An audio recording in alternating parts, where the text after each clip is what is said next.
તારીખ 6-2 અને 7-2-2025ના રોજ શ્રી કચ્છ આહિર સમાજના સમૂહ લગ્નનું આયોજન કરવામાં આવ્યું હતું, જેમાં અંજાર તાલુકાના સંગડ ગામે પણ 17મા ભવ્ય સમૂહ લગ્નનું આયોજન કરવામાં આવ્યું.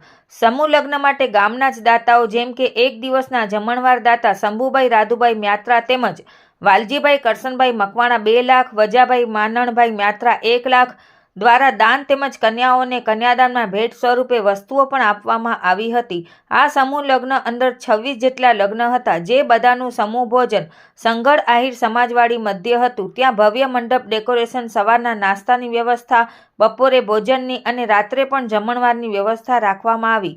અને સંગડની અંદર જ્યારે પણ વરરાજાઓ પસ ભરવા માટે મંદિરે જાય છે, ત્યારે ગામના વડીલો દ્વારા વર્ષોથી ચાલી આવતી પરંપરા મુજબ ભવ્ય શેખીઓ બોલાવવામાં આવે છે અને ગ્રામ પંચાયત સરપંચ કરશનભાઈ મ્યાત્રા અને તલાટી દ્વારા લગ્ન સ્થળે જ લગ્ન નોંધણીનું પ્રમાણપત્ર આપવામાં આવે છે.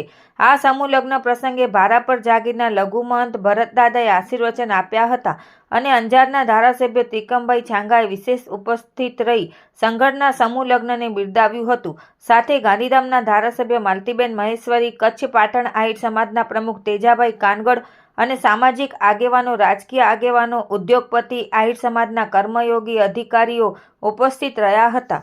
આ સમૂહ લગ્ન વ્યવસ્થા સમૂહ લગ્ન સમિતિના શામજીભાઈ જસાભાઈ મ્યાત્રા, શામજીભાઈ પાંચાભાઈ મકવાણા, શામજીભાઈ વજાભાઈ મ્યાત્રા, બચુભાઈ ભીખાભાઈ કોવાડિયા, મંજીભાઈ રવજીભાઈ ડાંગર દ્વારા વડીલોના સાથ સહકારથી અને સમસ્ત સંગડ ગામના સંપ, એકતા અને સહકારથી આ અવસરને રૂડો બનાવ્યો હતો. રિપોર્ટ ભારતી માખીજાણી, અંજાર.